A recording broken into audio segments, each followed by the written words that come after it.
ইতিহাসে আজকের দিন 7ই মে 1812 খ্রিস্টাব্দে কবি রবার্ট ব্রাউনিং জন্মগ্রহণ করেন।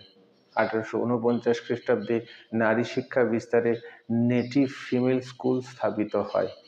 1910 খ্রিস্টাব্দে রবীন্দ্রশিল্পী শান্তিদেব ঘোষ জন্মগ্রহণ করেন। 1926 খ্রিস্টাব্দে বিশিষ্ট চলচ্চিত্র অভিনেত্রী পরিচালক মঞ্জু দে জন্মগ্রহণ করেন। 1861 খ্রিস্টাব্দে বিশ্বকবি রবীন্দ্রনাথ ঠাকুর জন্মগ্রহণ করেন।